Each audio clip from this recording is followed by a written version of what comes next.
good morning. My name is Satoshi Kaneko from Nagasaki University. I'm very pleased to be here, and thank you very much to invite me here.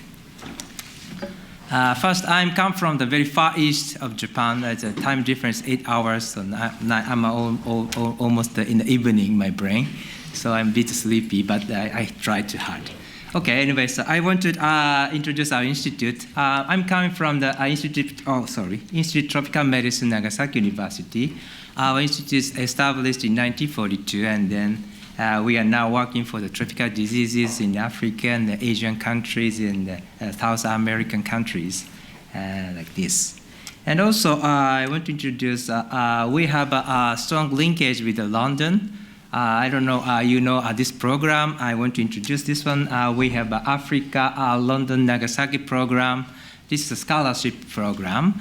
We are inviting a student from African country to London and Nagasaki. And if you have some good student, please introduce us and London to Nagasaki. Maybe London is more popular than Nagasaki, but I want to try to have more students in Nagasaki.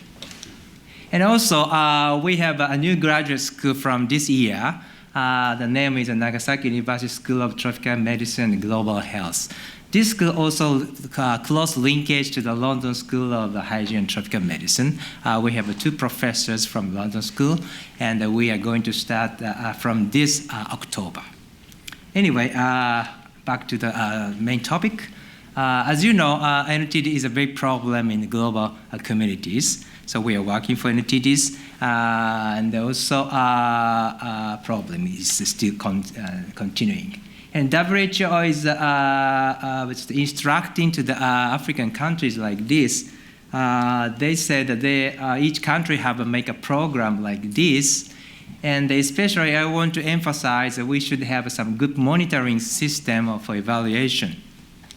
And that means that we need to have a good monitor system, tools for surveillance of NTDs.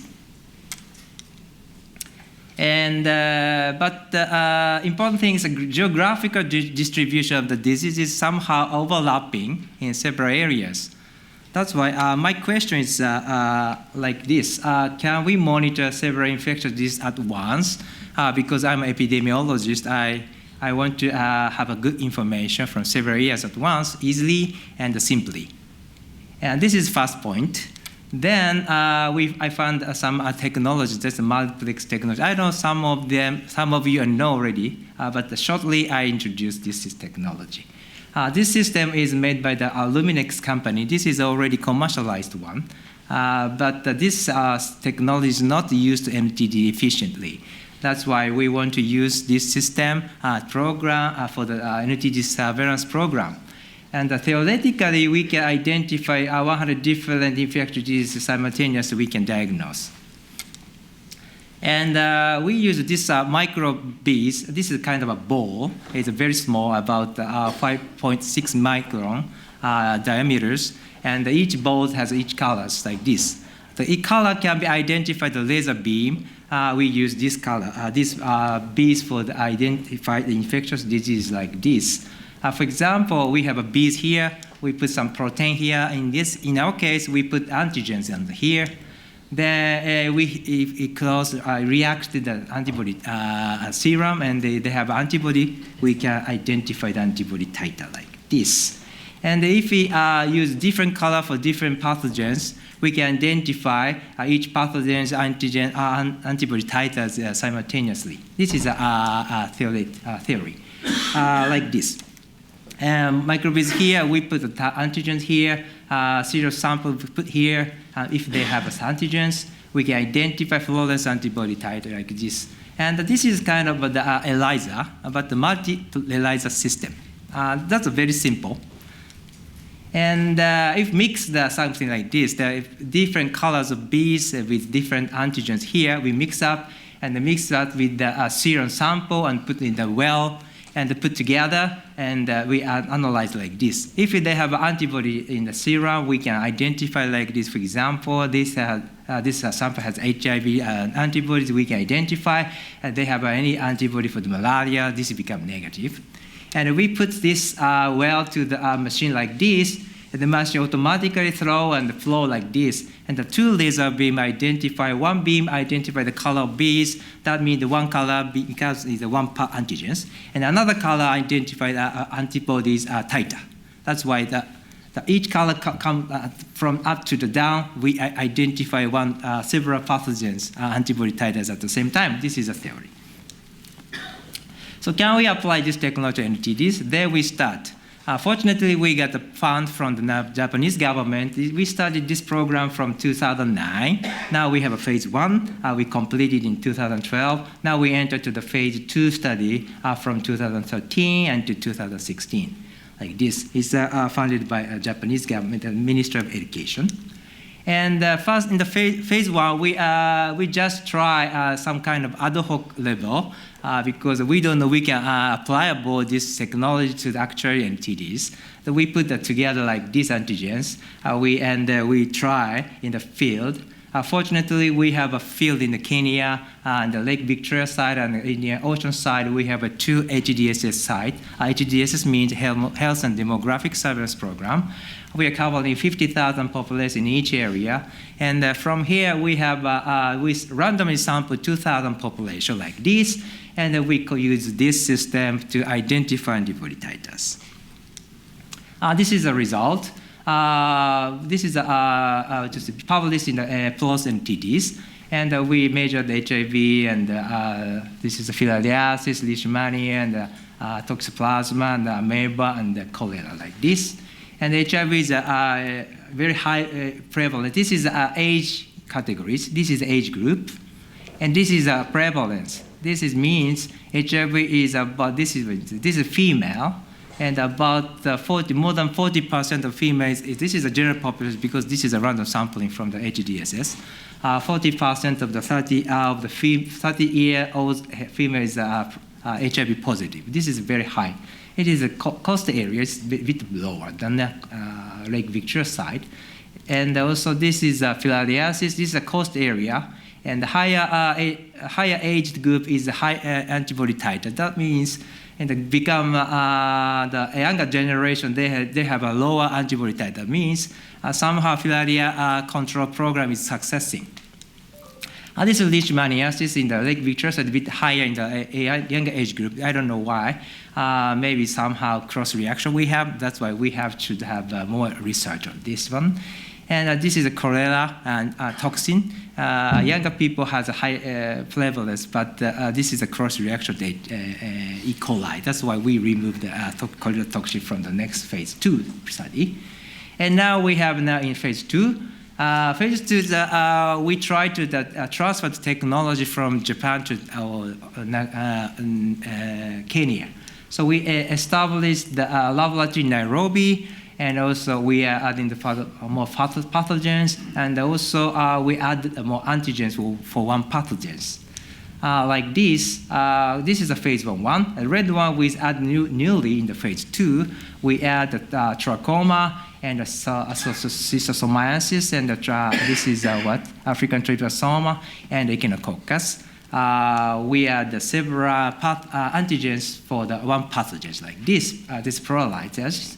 And also, as I mentioned, these antibody titers is simultaneously measured at once. And also, we are trying to get some good results from hookworm and other things, but a bit difficult now. And also, for surveillance system, we should have a good program for blood sampling. To take the blood sample, we use a filter paper like this. This is a normal filter paper, not expensive one, just a paper, very cheap. And we take the blood sample like this, and we punch out, and we extract serum, and we measure the antibody titers. And using this system, we improve the rejection rate is become lower, because previously we use a needle, people go out and run away when we go to the village, and we start blood sampling, village people go away. And when we start the papers, they come somehow. Somehow we can collect the blood sample easily. And also, Sampling is very easy, and management is become easier because we don't need to have refrigerators. We don't need to keep the cool places. We just dry up, and we keep in the room temperature.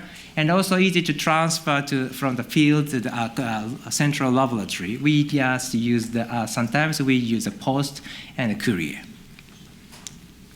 And also we should have a good sampling frames. In Kenya, we have a sampling frame by the statistical division, but sometimes data is very old. If we visited the household, that household is not existing actually sometimes. That's why we should have a good sampling frame. For example, now we are using satellite photograph. And from satellite, we pick up the household structures like this. And from here, we randomly sample. And actually, we visit to take blood sample like this. And we use this system to take blood sample, and it has become kind of a representative from the communities. And like this, and we collect the blood sample like this in the communities. And also we take some information from the village using the Android Open Data Kit system. This is developed by the University of Washington, I think. And we collect information like this, and put the sample to laboratory and measure like this. And this is the intertrim results from the data sampling. We analyze like this simultaneously and easily, simply. And maybe we analyze later more in detail about the prevalence in each area. And also we want to expand this system to in African countries because the transfer of the data blood sample is easy. Last year we tried a system in Nigeria, Enugu state, because we have we take blood sample somewhere here, and we transfer the blood sample, paper sample, from here to Nairobi by a post. Because we have an alumni network of Master of Tropical Medicine course in Nagasaki University. Fortunately, we have alumni from some countries like this. I want to try to use this network to have the sampling in some areas to test our system. In the future, we want to try make a network in the Ministry of Health in African countries from now. And so this is, I think, the last slide. Our system has some kind of expandabilities. We can expand the geographical areas like simply. And also, we have some second result. Fortunately, we have a good result with trypanosomiasis using serology sample. We applied a patent now in Japanese patent, and we can use like this. And we have we can use our result for the secondary information like this. And also connectivities we can use. Networking the countries in Africa, this is important things. And also maybe we can have more information in different areas. And I want to link that information to the global satellite observation data. Maybe we can have some good mathematical model to make a map of the African countries' infectious disease mapping like this. And this is not infectious disease, but I want to have such a kind of map. But the challenge is we have some kind of like this. We have a challenge on the sustainabilities. Because fundraising is a problem. Now Japanese government is funding a lot, but I don't know for the future. And also I need to have a networking among the researchers because we are covering a wide range of the pathogens. So that sometimes we are not a specialist. That's why problem happening for the not the specialized pathogens. I want to have more collaboration with the researcher from the other countries, other areas. And also standardization of the process and the data sharing is important. I want to share the information, I want to standardize the processes, then we can expand the system to the African countries to have good information to monitor the NTDs and the surveillance program. I think that's all. And also then we want to innovate special system to development of infectious disease among poverties. Thank you very much. This is the partners. Thank you very much.